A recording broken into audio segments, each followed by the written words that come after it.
Ciao a tutti, and welcome back to Know Your Destination Food. Today, we are immersing ourselves in the eternal city Rome to discover its essential historic culinary heritage. Get ready for your ultimate Roman food hit list. We start with Cacio e Pepe, cheese and pepper. The magic is simple: pasta, aged Pecorino Romano cheese, and copious black pepper. The technique involves precisely emulsifying the starchy pasta water with the cheese to create a silken, luxurious sauce without any added cream. Where to find it? Head to the authentic Testaccio neighborhood. Seek out Flavio al ve l'avevo detto for a perfectly creamy cacio e pepe every time. For a rich, savory pasta experience, you have to try a Tonnarelli dish utilizing cured beef cheek, providing a distinct, satisfying flavor and texture that perfectly complements the rich egg and pecorino sauce. Where to find it?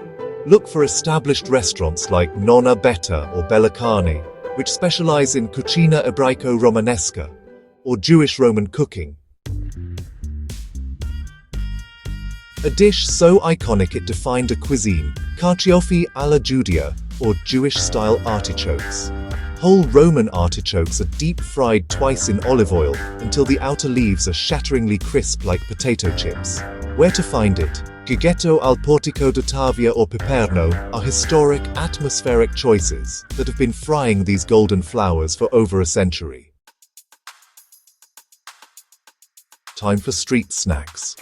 One of Rome's most delicate fried treats is the fiori di zucca fritti, delicate zucchini flowers stuffed with mozzarella and sometimes a light ricotta, then lightly battered and fried.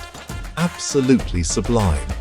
Another fantastic option is the supplì, Rome's deep-fried rice ball, which is often prepared without meat, focusing on the simple, classic filling of mozzarella cheese in a light tomato rice. Where to find it? Look for a dedicated frigatoria or a good pizzeria al taglio. Supplizio is excellent for the fried rice balls, and most quality bakeries like Antico Forno Roscioli offer excellent zucchini flowers when in season. Every Roman meal needs a vegetable, and the essential side dish is cicoria ripassata. Chicory is a slightly bitter green, first boiled, then repassed, sautéed quickly in a pan with generous olive oil, garlic, and a touch of red chili pepper. It's simple, flavorful, and a perfect counterpoint to any rich pasta dish. Where to find it? Trattoria da Cesare al Casaletto is highly regarded for its commitment to classic Roman vegetable preparations. End your feast with a dessert that is pure Roman tradition. Maritozzo con la panna. This is a soft, lightly sweet, leavened bread roll, a little like brioche, split down the middle and stuffed with fresh whipped cream. Where to find it? For the best, most authentic version, find a classic pasticceria, like Pasticceria Regoli or Pasticceria Boccione, a renowned bakery in the ghetto. Rome's culinary heart beats strong with these delicious historic recipes. Which Roman classic are you trying first? Let me know in the comments below. Don't forget to like, subscribe, and hit that bell for more authentic food adventures with Know Your Destination Food. A presto!